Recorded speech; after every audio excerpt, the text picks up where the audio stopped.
ఈ శరన్నవరాత్రులలో మొదటి రోజైన పాడ్యమి రోజున నవదుర్గ స్వరూపాలలో ఒకరైన శైలపుత్రీ దేవిని మనం ధ్యానం చేసుకోవాలి. ఆ ధ్యాన సమయంలో శైలపుత్రీ దేవి మంత్రంకి సమానంగా శక్తినిచ్చే ఈ శ్లోకాన్ని అనగా ముందు చెప్పబడిన శ్లోకాన్ని మనము మననం చేసుకో 24 సార్లు కానీ 108 సార్లు కానీ వీలైతే 1008 సార్లు కానీ ధ్యానంలో చేసుకోవాలి. ఈ ధ్యానం చేసేటప్పుడు మనము మన శరీరంలో ఉండే చక్రాలలో 7 చక్రాలలోని మొదటి చక్రమైన మూలాధార చక్రమును యందు మనము ధ్యానమును కేంద్రీకరించవలను. ఇలా చేయడం వల్ల మన కోరికలు ఏవైతే ఉన్నాయో ఆ కోరికలు త్వరగా సిద్ధిస్తాయి. ఇది మన గురువు వాక్కు. కాబట్టి ఈ చిత్రంలో చూపిన విధంగా అమ్మ స్వరూపాన్ని మరియు ఈ యొక్క శ్లోకాన్ని ధ్యానిస్తూ మూలాధార చక్రం యందు మన ధ్యాన శక్తిని కేంద్రీకరించి ధ్యానం చేయడం వల్ల మన సర్వ కోర్కెలు ధర్మబద్ధమైన ఏ కోర్కెలైనను తొందరగా త్వరగా అతి త్వరగా సిద్ధిస్తాయి. వందే వాంఛితలాభాయ చంద్రార్ధకృతశేఖరాం వృషారూఢాం శూలధరాం శైలపుత్రీం యశస్వినీం. వందే వాంఛితలాభాయ చంద్రార్ధకృతశేఖరాం వృషారూఢాం శూలధరాం శైలపుత్రీం యశస్వినీం. వందే వాంఛితలాభాయ చంద్రార్ధకృతశేఖరాం వృషారూఢాం శూలధరాం శైలపుత్రీం యశస్వినీం. వందే వాంఛితలాభాయ చంద్రార్ధకృతశేఖరాం వృషారూఢాం శూలధరాం శైలపుత్రీం యశస్వినీం. వందే వాంఛితలాభాయ చంద్రార్ధకృతశేఖరాం వృషారూఢాం శూలధరాం శైలపుత్రీం యశస్వినీం. వందే వాంఛితలాభాయ చంద్రార్ధకృతశేఖరాం వృషారూఢాం శూలధరాం శైలపుత్రీం యశస్వినీం. వందే వాంఛితలాభాయ చంద్రార్ధకృతశేఖరాం వృషారూఢాం శూలధరాం శైలపుత్రీం యశస్వినీం. వందే వాంఛితలాభాయ చంద్రార్ధకృతశేఖరాం వృషారూఢాం శూలధరాం శైలపుత్రీం యశస్వినీం. వందే వాంఛితలాభాయ చంద్రార్ధకృతశేఖరాం వృషారూఢాం శూలధరాం శైలపుత్రీం యశస్వినీం. వందే వాంఛితలాభాయ చంద్రార్ధకృతశేఖరాం వృషారూఢాం శూలధరాం శైలపుత్రీం యశస్వినీం. వందే వాంఛితలాభాయ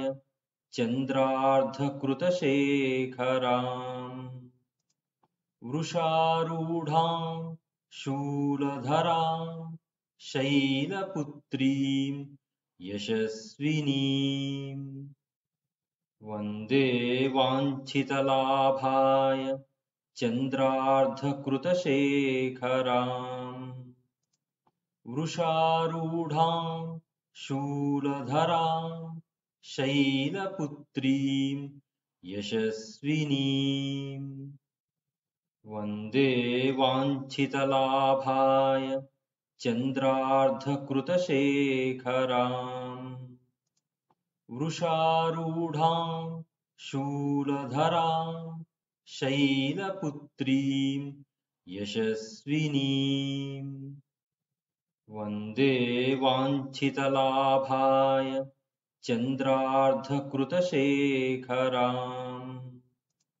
वृषारूढां शूलधरां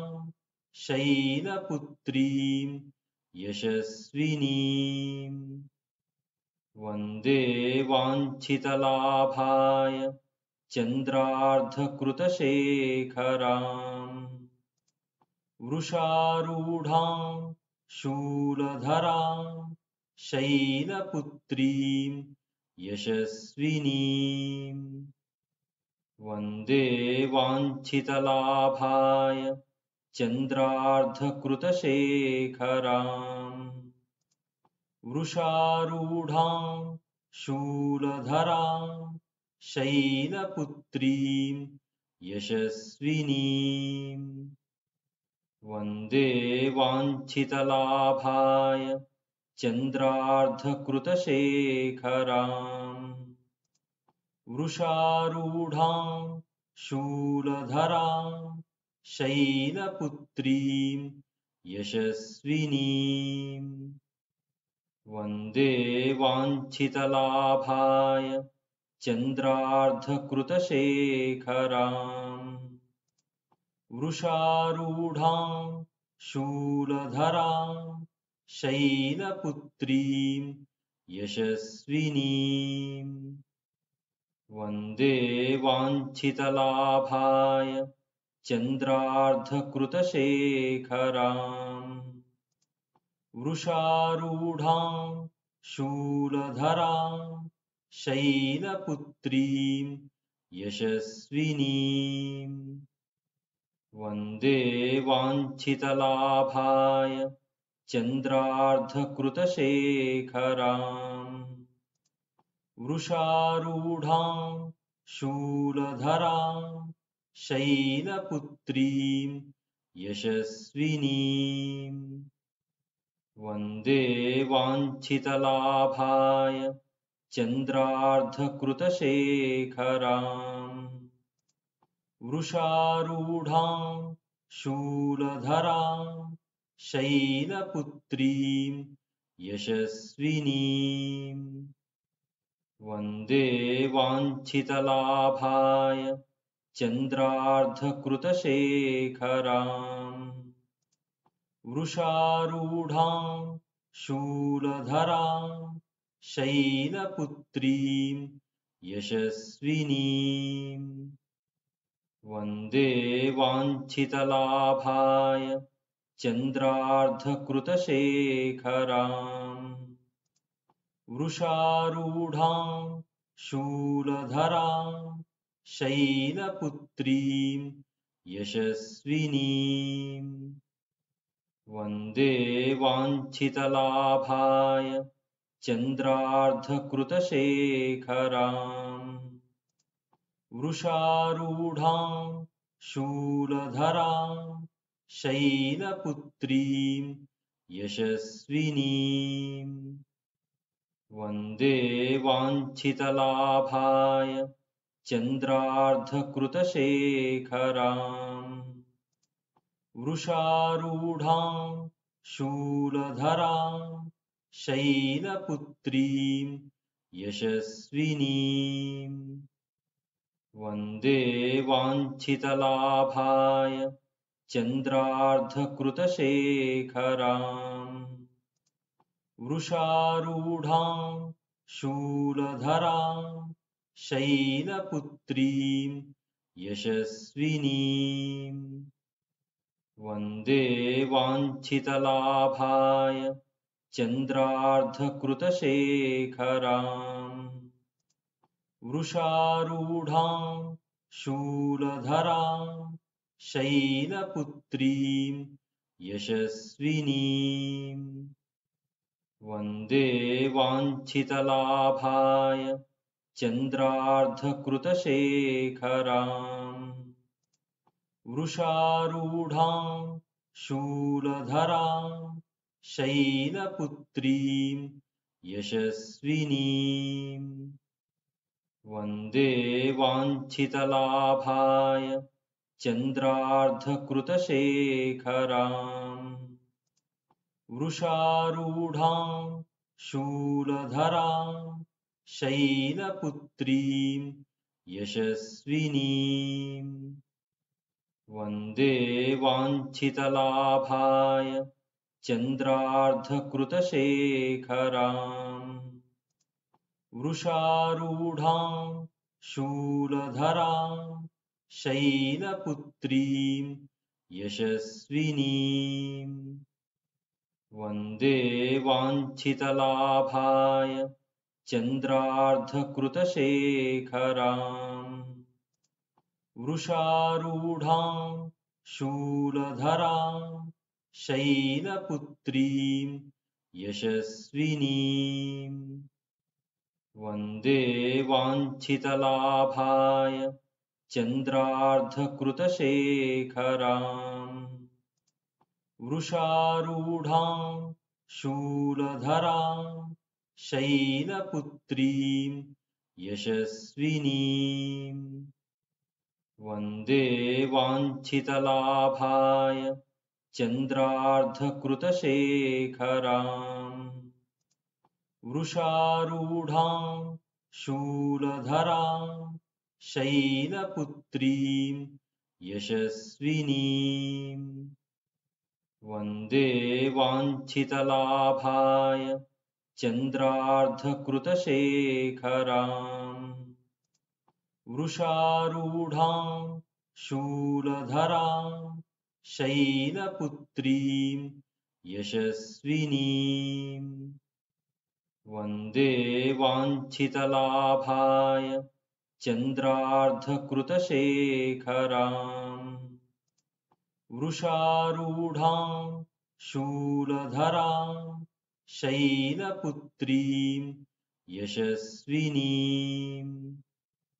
वन्दे वाञ्छितलाभाय चन्द्रार्धकृतशेखराम् वृषारूढां शूलधरां शैलपुत्रीं यशस्विनीं वन्दे वाञ्छितलाभाय चन्द्रार्धकृतशेखराम् वृषारूढां शूलधरां शैलपुत्रीं यशस्विनीं वन्दे वाञ्छितलाभाय चन्द्रार्धकृतशेखराम् वृषारूढां शूलधरां शैलपुत्रीं यशस्विनीं वन्दे वाञ्छितलाभाय चन्द्रार्धकृतशेखराम् वृषारूढां शूलधरां शैलपुत्रीं यशस्विनीं वन्दे वाञ्छितलाभाय चन्द्रार्धकृतशेखराम् वृषारूढां शूलधरां शैलपुत्रीं यशस्विनीं वन्दे वाञ्छितलाभाय चन्द्रार्धकृतशेखराम् वृषारूढां शूलधरां शैलपुत्रीं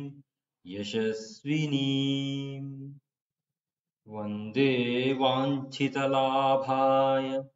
चन्द्रार्धकृतशेखराम् वृषारूढां शूलधरां शैलपुत्रीं यशस्विनीं वन्दे वाञ्छितलाभाय चन्द्रार्धकृतशेखराम् वृषारूढां शूलधरां शैलपुत्रीं यशस्विनीम् वन्दे वाञ्छितलाभाय चन्द्रार्धकृतशेखराम् वृषारूढां शूलधरां शैलपुत्रीं यशस्विनीम् वन्दे वाञ्छितलाभाय चन्द्रार्धकृतशेखराम् वृषारूढां शूलधरां शैलपुत्रीं यशस्विनीम् वन्दे वाञ्छितलाभाय चन्द्रार्धकृतशेखराम् वृषारूढां शूलधरां शैलपुत्रीं यशस्विनीम् वन्दे वाञ्छितलाभाय चन्द्रार्धकृतशेखराम् वृषारूढां शूलधरां शैलपुत्रीं यशस्विनीम् वन्दे वाञ्छितलाभाय चन्द्रार्धकृतशेखराम् वृषारूढां शूलधरां शैलपुत्रीं यशस्विनीम् वन्दे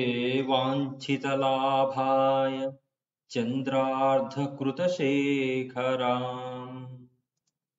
वृषारूढां शूलधरां शैलपुत्रीं यशस्विनीम् वन्दे वाञ्छितलाभाय चन्द्रार्धकृतशेखराम् वृषारूढां शूलधरां शैलपुत्रीं यशस्विनीम्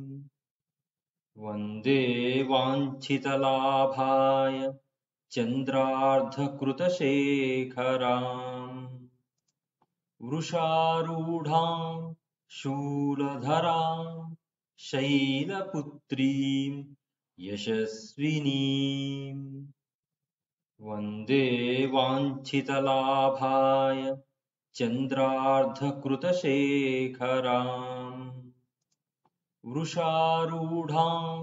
शूलधरां शैलपुत्रीं यशस्विनीम् वन्दे वाञ्छितलाभाय चन्द्रार्धकृतशेखराम् वृषारूढां शूलधरां शैलपुत्रीं यशस्विनीम् वन्दे वाञ्छितलाभाय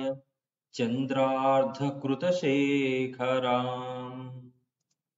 वृषारूढां शूलधरां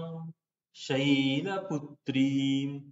यशस्विनीम् वन्दे वाञ्छितलाभाय चन्द्रार्धकृतशेखराम् वृषारूढां शूलधरां शैलपुत्रीं यशस्विनीम् वन्दे वाञ्छितलाभाय चन्द्रार्धकृतशेखराम् वृषारूढां शूलधरां शैलपुत्रीं यशस्विनीम् वन्दे वाञ्छितलाभाय चन्द्रार्धकृतशेखराम् वृषारूढां शूलधरां शैलपुत्रीं यशस्विनीम् वन्दे वाञ्छितलाभाय चन्द्रार्धकृतशेखराम् वृषारूढां शूलधरां शैलपुत्रीं यशस्विनीं वन्दे वाञ्छितलाभाय चन्द्रार्धकृतशेखराम् वृषारूढां शूलधरां शैलपुत्रीं यशस्विनीं वन्दे वाञ्छितलाभाय चन्द्रार्धकृतशेखराम् वृषारूढां शूलधरां शैलपुत्रीं यशस्विनीं वन्दे वाञ्छितलाभाय चन्द्रार्धकृतशेखराम् वृषारूढां शूलधरां शैलपुत्रीं यशस्विनीं वन्दे वाञ्छितलाभाय चन्द्रार्धकृतशेखराम् वृषारूढां शूलधरां शैलपुत्रीं यशस्विनीं वन्दे वाञ्छितलाभाय चन्द्रार्धकृतशेखराम् वृषारूढां शूलधरां शैलपुत्रीं यशस्विनीं वन्दे वाञ्छितलाभाय चन्द्रार्धकृतशेखराम् वृषारूढां शूलधरां शैलपुत्रीं यशस्विनीं वन्दे वाञ्छितलाभाय चन्द्रार्धकृतशेखराम् वृषारूढां शूलधरां शैलपुत्रीं यशस्विनीं वन्दे वाञ्छितलाभाय चन्द्रार्धकृतशेखराम् वृषारूढां शूलधरां शैलपुत्रीं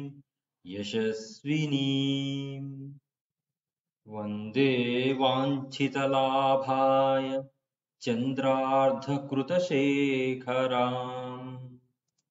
वृषारूढां शूलधरां शैलपुत्रीं यशस्विनीं वन्दे वाञ्छितलाभाय चन्द्रार्धकृतशेखराम् वृषारूढां शूलधरां शैलपुत्रीं यशस्विनीं वन्दे वाञ्छितलाभाय चन्द्रार्धकृतशेखराम् वृषारूढां शूलधरां शैलपुत्रीं यशस्विनीं वन्दे वाञ्छितलाभाय चन्द्रार्धकृतशेखराम् वृषारूढां शूलधरां शैलपुत्रीं यशस्विनीं वन्दे वाञ्छितलाभाय चन्द्रार्धकृतशेखराम् वृषारूढां शूलधरां शैलपुत्रीं यशस्विनीं वन्दे वाञ्छितलाभाय चन्द्रार्धकृतशेखराम्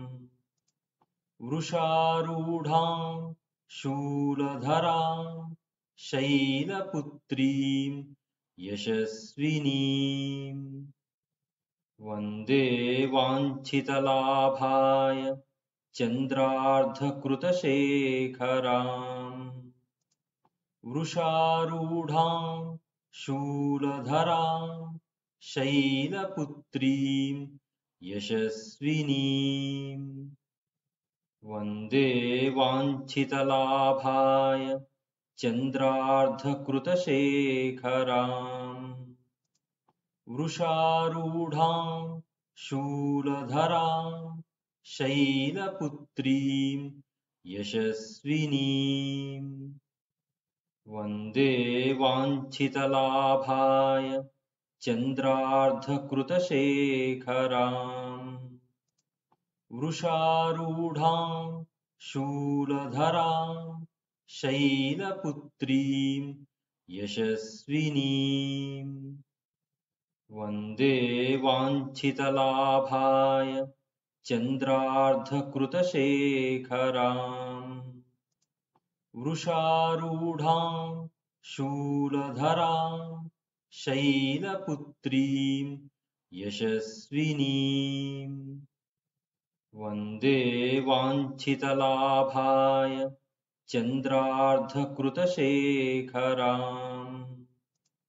वृषारूढां शूलधरां शैलपुत्रीं यशस्विनीम् वन्दे वाञ्छितलाभाय चन्द्रार्धकृतशेखराम् वृषारूढां शूलधरां शैलपुत्रीं यशस्विनीम् वन्दे वाञ्छितलाभाय चन्द्रार्धकृतशेखराम् वृषारूढां शूलधरां शैलपुत्रीं यशस्विनीम् वन्दे वाञ्छितलाभाय चन्द्रार्धकृतशेखराम् वृषारूढां शूलधरां शैलपुत्रीं यशस्विनीम् वन्दे वाञ्छितलाभाय चन्द्रार्धकृतशेखराम् वृषारूढां शूलधरां शैलपुत्रीं यशस्विनीम् वन्दे वाञ्छितलाभाय चन्द्रार्धकृतशेखराम् वृषारूढां शूलधरां शैलपुत्रीं यशस्विनीम् वन्दे वाञ्छितलाभाय चन्द्रार्धकृतशेखराम् वृषारूढां शूलधरां शैलपुत्रीं यशस्विनीम् वन्दे वाञ्छितलाभाय चन्द्रार्धकृतशेखराम् वृषारूढां शूलधरां शैलपुत्रीं यशस्विनीम् वन्दे वाञ्छितलाभाय चन्द्रार्धकृतशेखराम् वृषारूढां शूलधरां शैलपुत्रीं यशस्विनीम् वन्दे वाञ्छितलाभाय चन्द्रार्धकृतशेखराम् वृषारूढां शूलधरां शैलपुत्रीं यशस्विनीम् वन्दे वाञ्छितलाभाय चन्द्रार्धकृतशेखराम् वृषारूढां शूलधरां शैलपुत्रीं यशस्विनीम् वन्दे वाञ्छितलाभाय चन्द्रार्धकृतशेखराम् वृषारूढां शूलधरां शैलपुत्रीं यशस्विनीम् वन्दे वाञ्छितलाभाय चन्द्रार्धकृतशेखराम् वृषारूढां शूलधरां शैलपुत्रीं यशस्विनीं वन्दे वाञ्छितलाभाय चन्द्रार्धकृतशेखराम् वृषारूढां शूलधरां शैलपुत्रीं यशस्विनीं वन्दे वाञ्छितलाभाय चन्द्रार्धकृतशेखराम् वृषारूढां शूलधरां शैलपुत्रीं यशस्विनीं वन्दे वाञ्छितलाभाय चन्द्रार्धकृतशेखराम् वृषारूढां शूलधरां शैलपुत्रीं यशस्विनीं वन्दे वाञ्छितलाभाय चन्द्रार्धकृतशेखराम् वृषारूढां शूलधरां शैलपुत्रीं यशस्विनीं वन्दे वाञ्छितलाभाय चन्द्रार्धकृतशेखराम् वृषारूढां शूलधरां शैलपुत्रीं यशस्विनीं वन्दे वाञ्छितलाभाय चन्द्रार्धकृतशेखराम् वृषारूढां शूलधरां शैलपुत्रीं यशस्विनीं वन्दे वाञ्छितलाभाय चन्द्रार्धकृतशेखराम्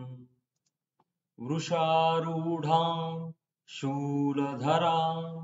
शैलपुत्रीं यशस्विनीं वन्दे वाञ्छितलाभाय चन्द्रार्धकृतशेखराम् वृषारूढां शूलधरां शैलपुत्रीं यशस्विनीं वन्दे वाञ्छितलाभाय चन्द्रार्धकृतशेखराम् वृषारूढां शूलधरां शैलपुत्रीं यशस्विनीं वन्दे वाञ्छितलाभाय चन्द्रार्धकृतशेखराम् वृषारूढां शूलधरां शैलपुत्रीं यशस्विनीं वन्दे वाञ्छितलाभाय चन्द्रार्धकृतशेखराम् वृषारूढां शूलधरां शैलपुत्रीं यशस्विनीं वन्दे वाञ्छितलाभाय चन्द्रार्धकृतशेखराम् वृषारूढां शूलधरां शैलपुत्रीं यशस्विनीं वन्दे वाञ्छितलाभाय चन्द्रार्धकृतशेखराम् वृषारूढां शूलधरां शैलपुत्रीं यशस्विनीं वन्दे वाञ्छितलाभाय चन्द्रार्धकृतशेखराम् वृषारूढां शूलधरां शैलपुत्रीं यशस्विनीं वन्दे वाञ्छितलाभाय चन्द्रार्धकृतशेखराम् वृषारूढां शूलधरां शैलपुत्रीं यशस्विनीम् वन्दे वाञ्छितलाभाय चन्द्रार्धकृतशेखराम् वृषारूढां शूलधरां